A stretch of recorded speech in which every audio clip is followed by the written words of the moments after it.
Welcome to refresh everyone. आज भी हमारे पास बहुत सारी चीज़ें हैं, तो बिना टाइम वेस्ट किए सीधा स्टार्ट करते हैं। सबसे पहले न्यूज़ कोल को लेकर है। कोल जो कि रशिया से इंपोर्ट किया जाता है, उस इंपोर्ट को कंटिन्यू रखा जाएगा, ऐसा स्टील मिनिस्ट्री का कहना है। रशिया से होने वाले कोल का इंपोर्ट डबल कर दिया जाएगा, क्योंकि ये कोल एक की इंग्रेडिएंट है स्टील मैन्युफैक्चरिंग में।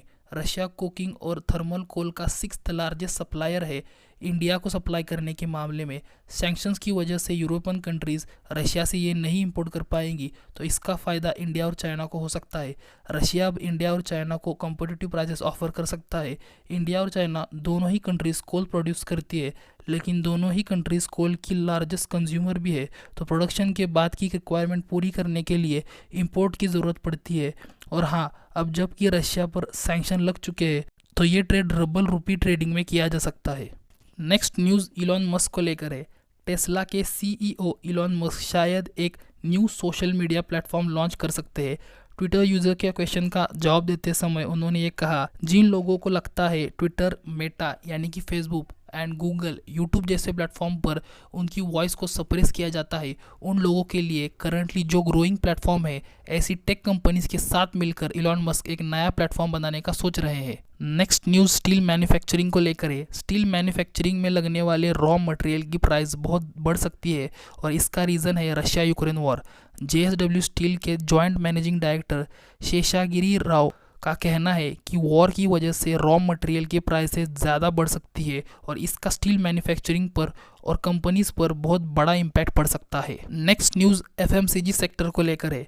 क्रूड ऑयल की बढ़ती प्राइसेस ने FMCG कंपनीज पर बहुत बड़ा इम्पैक्ट डाला है। FMCG सेक्टर को डिफेंसिव समझा जाता है, लेकिन क्रूड ऑयल की वजह से रॉ मटेरियल प्राइसेस पर असर पड़ेगा, जिस वजह से FMCG कंपनीज के मार्जिन में कमी आई है, और इस रीज़न से पिछले कुछ वीक्स में FMCG सेक्टर में गिरावट हुई, और वॉर की सिचुएशन इसे और बिगाड़ सकती है।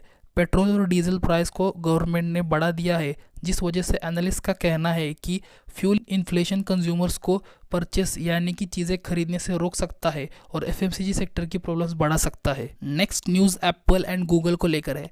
एप्पल एंड गूगल ने एप्पल पे एंड गूगल पे से मीर कार्ड्स को क्लोज कर दिया है। रशिया के Apple and Google users payment के लिए मीर कार्ड का यूज़ कर रहे थे, लेकिन सैंक्शन की वजह से एप्पल ने कहा कि एप्पल पे अब रशिया की home grown Mir payment system को सपोर्ट नहीं करेगा, और एप्पल ने मीर कार्ड के सपोर्ट को एप्पल पे सर्विस से सस्पेंड कर दिया है। सिमिलरली गूगल ने भी यही किया है। नेक्स्ट न्यूज़ चाइना स्टॉक्स को लेकर है। चाइना के स्टॉक बुरी तरह से गिर रहे हैं।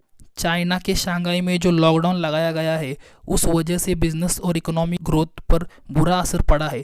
शंघाई इंटरनेशनल कंपनीज और चाइनीज पोर्ट्स का हेडक्वार्टर है। लॉकडाउन की वजह से चाइनीज इक्विटीज़ में अनसर्टनिटी क्रिएट हो गई है। नेक्स्ट न्यूज़ मनप्पुरम फाइनेंस को लेकर है। मनप्पुरम फाइनेंस के बोर्ड ने 7800 करोड़ रुपीस रेज करने का प्रपोजल अप्रूव कर दिया है। फाइनेंशियल ईयर 2022 एंड 2023 के लिए redeemable non convertible debenture issue किए जाएंगे, जो कि 7800 करोड़ रुपीस के होंगे। कंपनी का कहना है कि BSE और NSE पर ये बॉन्ड्स लिस्ट किए जाएंगे, और इसकी allotment date, maturity and coupon allotment के टाइम डिसाइड किया जाएगा। नेक्स्ट न्यूज़ बैंक्स को लेकर है। सेंट्रल ट्रेड यूनियंस के तरफ से जो 2 डे स्ट्राइक अनाउंस किया गया है 2 पब्लिक सेक्टर कंपनीज के प्राइवेटाइजेशन के अगेंस्ट, जिस वजह से सर्विस इम्पैक्ट हो सकती है। Cheque clearance and government treasury operations में अफेक्ट हो सकते हैं। न्यूज़ फ्यूल प्राइसेस को लेकर है। पेट्रोल में 50 पैसे और 55 पैसे डीजल में दाम बढ़ गए। लेटेस्ट रेट्स के अकॉर्डिंग दिल्ली में पेट्रोल 99.11 रुपीज़ पर लीटर एंड डीजल 90.42 रुपीज़ पर लीटर हुए। हर स्टेट में लोकल टैक्स के अकॉर्डिंग लेटेस्ट रेट्स के साथ पहले से फ्यूल महंगा हो गया है। ये 5th प्राइस हाइक है जो पिछले 5th मंथ में किया गया है। नेक्स्ट न्यूज़ एप्पल को लेकर है। एप्पल ने कनाडा में 3 dimensional city maps feature launch किया है। ये फीचर iOS 15 पर लॉन्च किया है। एप्पल का कहना है कि इस फीचर से ड्राइविंग के टाइम बेटर नेविगेशन में हेल्प मिलेगी। तो आज के लिए इतना ही। सी यू सून।